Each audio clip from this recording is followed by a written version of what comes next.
day, just like any other. I took a shower and grabbed a quick cup of coffee before heading out of the front door and waving goodbye to my loving wife.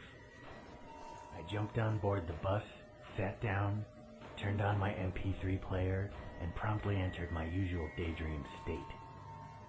I finally arrived at my office building, headed up the 10th floor, and sat down at my desk to see a huge pile of paperwork. I sighed and got started.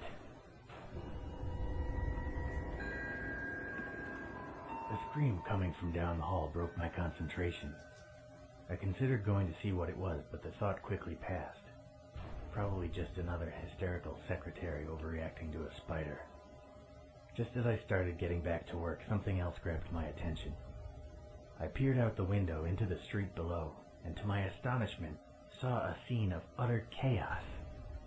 People fighting, even killing each other for seemingly no reason.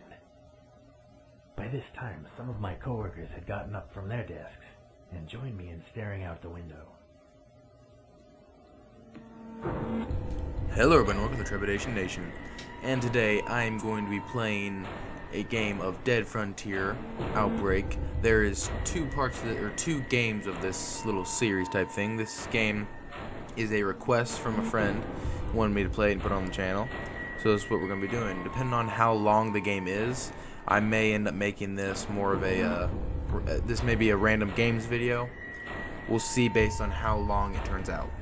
So let's go. So apparently this stuff's happening. So we can either turn on the radio, it's built into my cell phone, go down the hall, look at the TV in the common room, sit back and continue my work, or go and grab another cup of coffee. We need to get my work done. I tried to get back to my work, but a few minutes later, I overheard one of my coworkers talking about a virus that makes people homicidal. However, I could only make out bits and pieces of the conversation, and didn't learn anything especially useful. So there's a virus making people homicidal. At this point, I felt myself entering a state of mild shock. It was obvious that whatever was going on was serious, and that a significant percentage of the population were going to be killed or wounded over the course of the next few days. My thoughts quickly turned to my wife. Was she okay? What if these maniacs were near our home?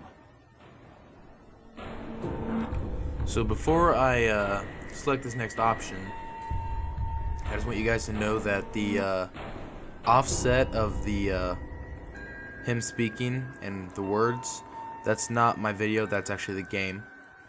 And we're thinking about our wife, if she's alright, if she's been affected by this virus or something. So either we can take her cell phone and try to call the wife, don't call her, just go home and see if she's okay, or neither and stay in the hospital. Probably best to call her because you don't want to go home and realize that she's homicidal. So we're gonna take out the cell phone and call her. I dialed the number, but immediately got an error tone. I tried several more times before giving up. I was annoyed with myself for wasting time. I should have known the phones would be overwhelmed. I then decided that I would go home and make sure that my wife was okay. I began to make my way through a series of corridors that lead to the elevator. On my way, I noticed a struggle out of the corner of my eye. I turned to see a disfigured man frantically clawing at and biting a young woman's leg. Blood was already pouring from her multiple wounds. The woman cried out for me to help her. So do I attack the crazed man, find somebody to help, call 911, or leave the woman to her doom? That's a dick move. We're gonna attack the crazed man. I managed to pull the man away and push him into the corner of the room. However, as I turned to check on the lady, I noticed that her face had turned pale and had lost any expression. Before I had a chance to react, the former secretary lurched forward and ripped a chunk of flesh from my shoulder. It wasn't long before I became one of them. Alright, so I failed. So it's a pretty short game, given it depending on how you do it. So what I'm going to do is I'm going to play another round of this, and then we're going to move on to the next game, which is I'm going to do the second version of this game. And then after that, I'll probably do another game, and that'll be the video. So, let's try this again. The scream coming from down the hall broke my concentration. I considered going to see what it was, but the thought quickly passed. Probably just another hysterical secretary overreacting to a spider. Just as I started getting back to work, something else grabbed my attention. I peered out the window into the street below, and to my astonishment, saw a scene of utter chaos.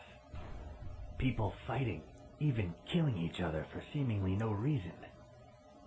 By this time, some of my coworkers had gotten up from their desks and joined me in staring out the window.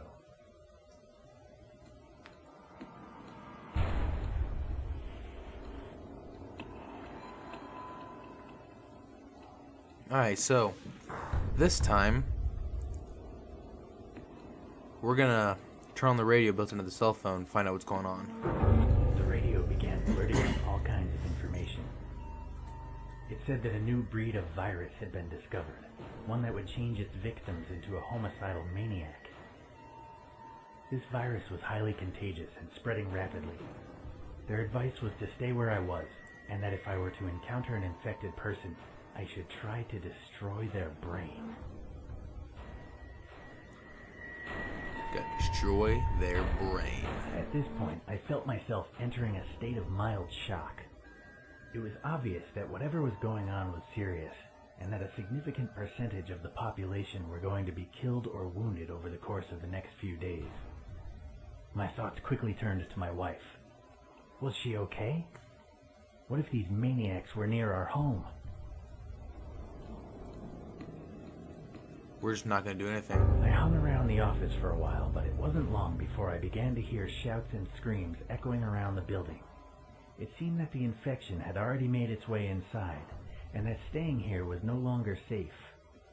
I eventually decided to go home and check on my wife. Had I left sooner, things would have been much less dangerous. Maybe should have left earlier.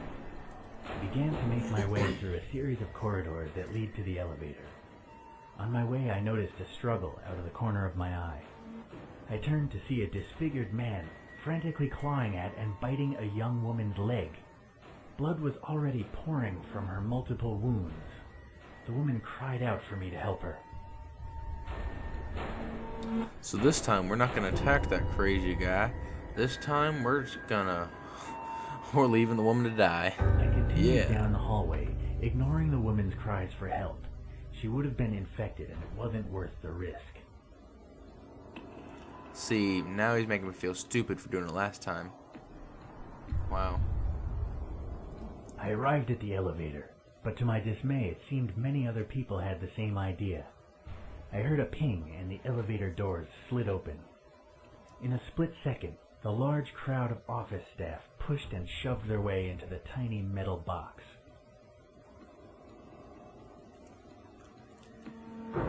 Yeah, I'm taking the stairs because you don't want to be stuck in an elevator with a bunch of people and there's a virus going around, because if one of them has a virus, you are all fucked. There's no surviving it. So we're taking the stairs. I quickly made my way down the stairs to the ground floor.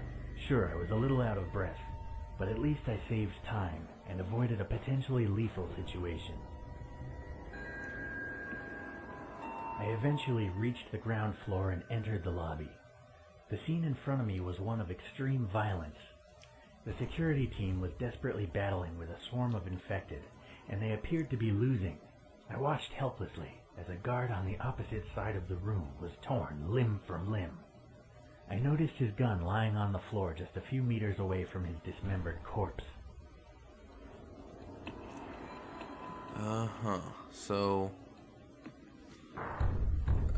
we're gonna make a dash for the main exit, and hopefully that doesn't backfire. I darted across the lobby, skillfully avoiding the zombies in my path.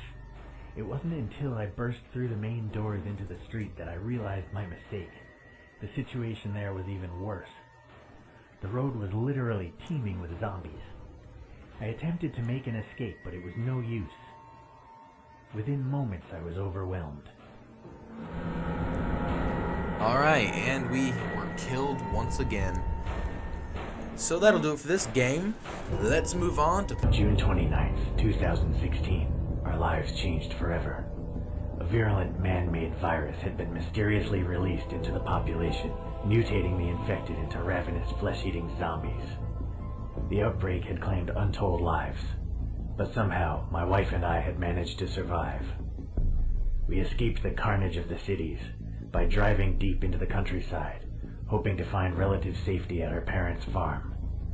When we arrived, we were relieved, not only to find her parents still alive, but with the help of the locals, they had managed to fortify the farm.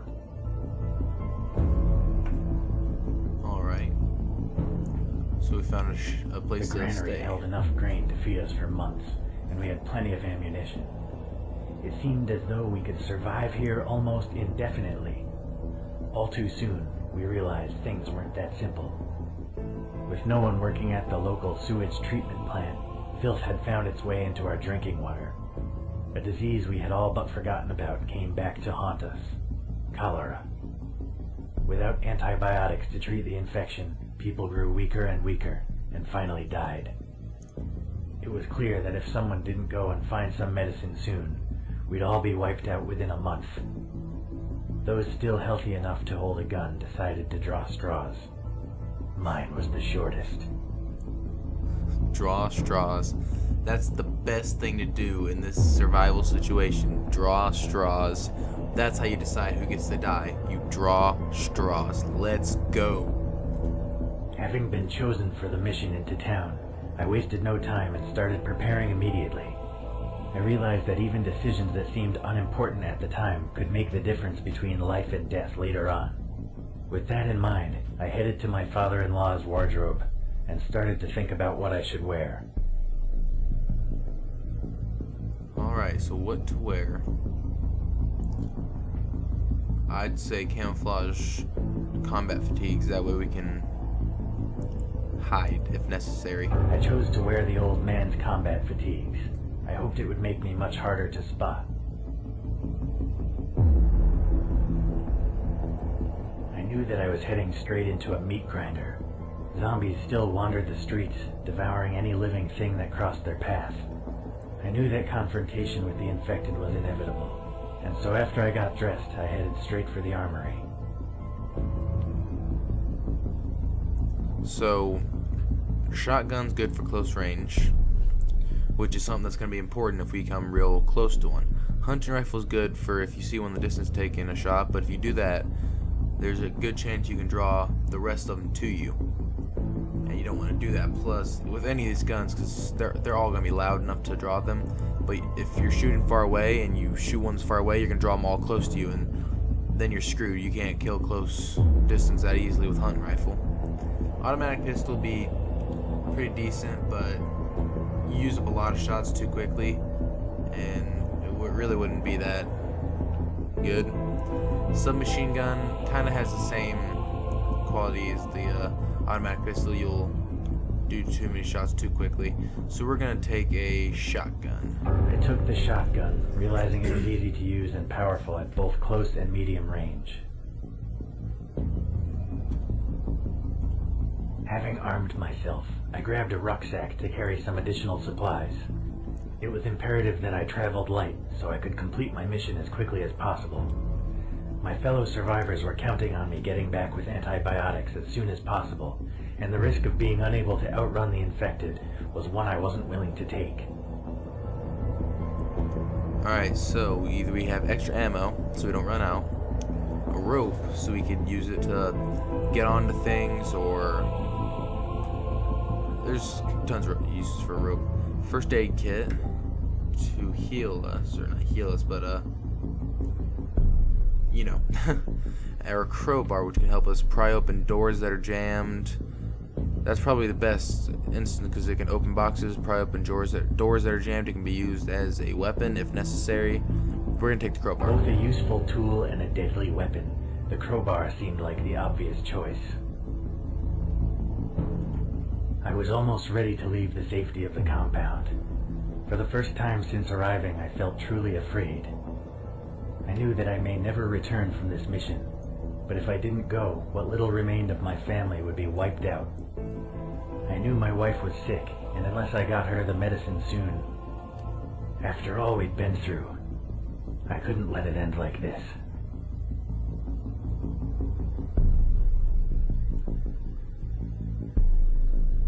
So we can either say bye to our wife, just go, it's hard enough as is, or drink some liquid courage and have a farewell drink. So saying goodbye to our wife wastes time. It's best to just go. It saves time, plus that, taking a drink, eating alcohol, that's gonna dull our senses to a certain extent. We're not gonna perform as well as we could. We're just gonna go. I couldn't face saying goodbye. The mission would be hard enough as it was, without the thoughts of my dying wife playing on my mind. I needed to keep a clear head and focus solely on the task at hand. Besides, she'd only worry if she knew I was leaving. I picked up my bags and headed for the gate.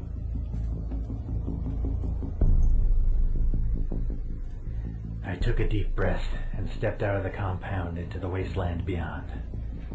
I heard the gate swinging closed, followed by the unmistakable sound of it being securely locked behind me.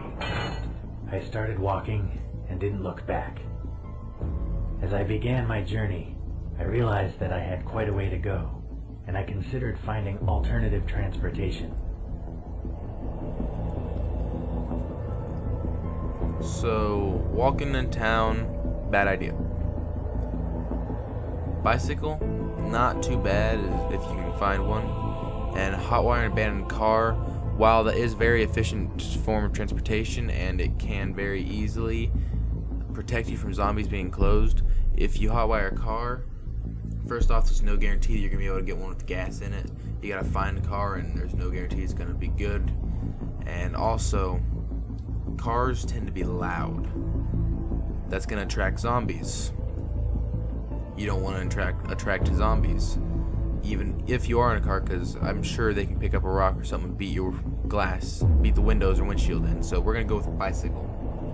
I had to walk quite a while before I eventually spotted an old and slightly rusty bicycle sticking out of a hedgerow. It wasn't in very good shape, but it was about rideable, and still a hell of a lot quicker than walking. Unfortunately, just before I reached the outskirts of town, the chain snapped. I would have to continue on foot, but at least I saved myself a lot of time and effort. After a couple of hours, I eventually came to the outskirts of town. The place had been pretty run down even before the outbreak, and I had struggled to imagine it being any worse than I remembered. I was wrong.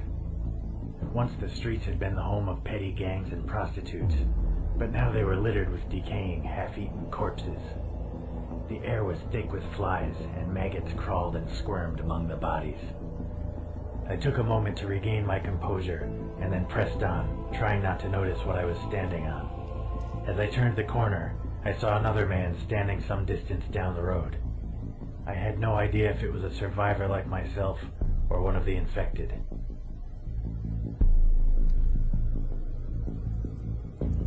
There's no way to really know what it is, and could have supplies, so beat him with a crowbar, because if you shoot him, it's going to attract the others. You know how it goes.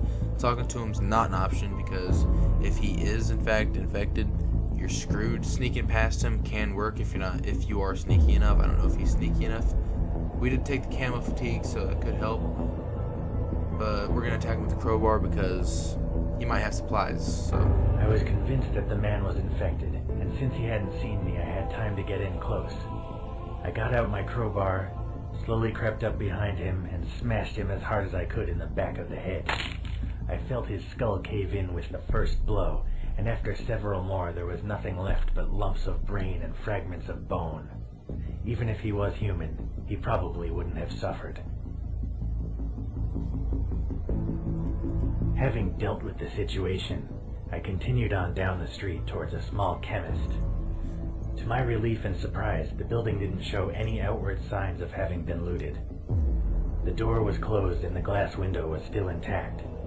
I glanced around to make sure there were no infected nearby, and then tried the door. It was locked. break the lock with the crowbar. Smartest way right there. I took out the crowbar and wedged it between the door and the frame. With a little bit of effort, I was able to lever the door open, allowing only a brief cracking noise to give away my position. As I entered the building and looked around, I realized that the antibiotics I so desperately needed would be kept in the back of the shop, so I carefully made my way towards the counter. Just in front of it, I noticed a body wearing what appeared to be a white lab coat. It was probably the chemist. From the blood stain and bullet hole in his back, I surmised that he had been shot to death.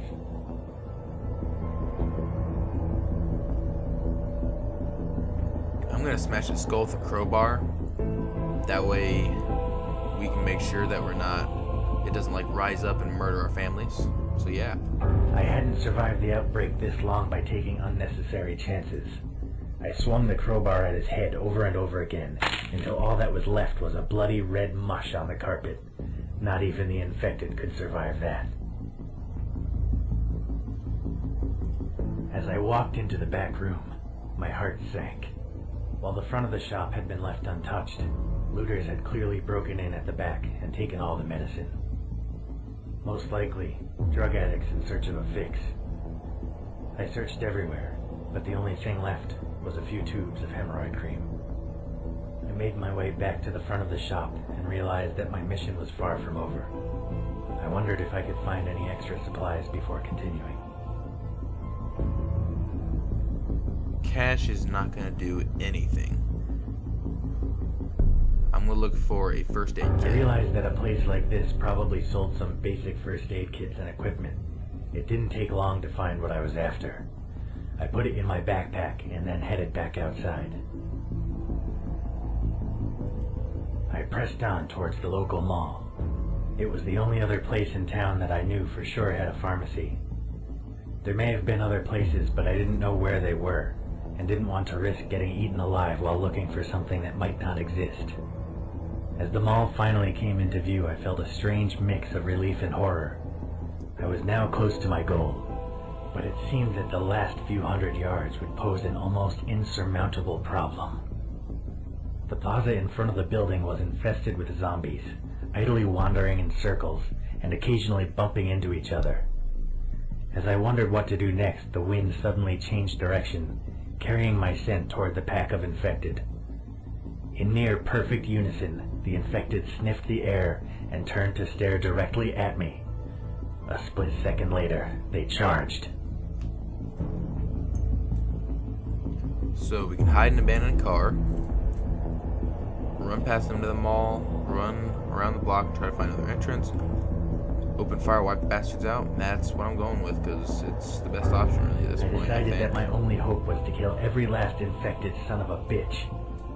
So I took aim and fired repeatedly into the oncoming mob. The infected fell like flies, but they seemed to just keep on coming.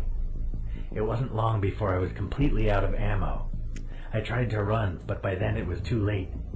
Several rotting hands grabbed me, and soon after, I felt their teeth sink deep into my flesh. And they got me. As that took about 20 minutes overall, that part of the video, or not 20 minutes, yeah, 20 minutes I guess, yeah, the entire video took about 20 minutes. I'm gonna call the video here, so if you guys enjoyed the video, leave a like. If you want to see more random games, or games like this one, text-based games like this one, say so in the comments and leave a like and all that good stuff. If you want to see more videos from my channel, subscribe, go check out my Twitter, and I'll see you guys later.